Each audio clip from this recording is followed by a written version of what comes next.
Ama atender o Congresso de OTCA na Bogotá, Colômbia, semana de 4 para 6 de junho. Então, tem mais ou menos 35 partidos políticos de 25 países a atender.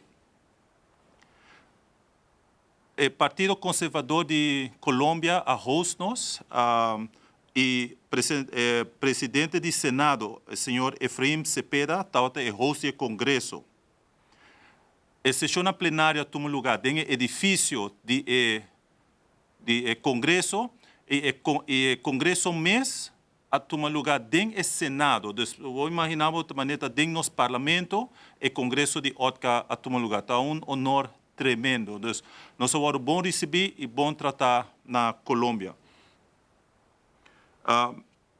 Lo qual me quero dizer o tema que eu vou apresentar que o actor lo que passa no mundo e até Latinoamérica, aunque nós não queremos, tem seu efeito turcaminda. Por exemplo, a discutir a guerra de Ucrânia. Com a guerra de Ucrânia a afetar o país da região Latinoamérica, pelo visto que a guerra está na Europa. A guerra na Ucrânia a causa que o país não move o fundo não for de investir em aspecto humano dos humanitarian aid e a decidir o que não está dedicado em segurança e em gasto de defesa dos militares. Então, o efeito está que menos placa também para ajudar esta necessidade em outro país. Agora o Congresso termina a elegir uma diretiva nova e a presidenta Ariana Gomes del Campo a reelegir. Esta promete a gente mulher que é presidente de OTCA. 3 anos passados, eu elegi para Promébia, ou unanimemente eu elegi a Trobe. E isso é a Hope Bomb, isso mostra o progresso da organização cristã.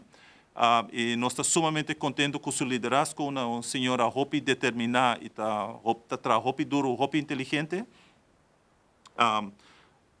Tem essa escolher 4 vice-presidentes de área, no Caribe.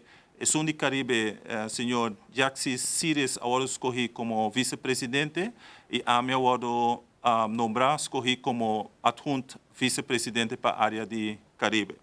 All in all, por isso, está congresso muito exitoso, a menos, se eu conhecer a situação política na região, na situação, começar a comparar em muito inteligente e daqui esse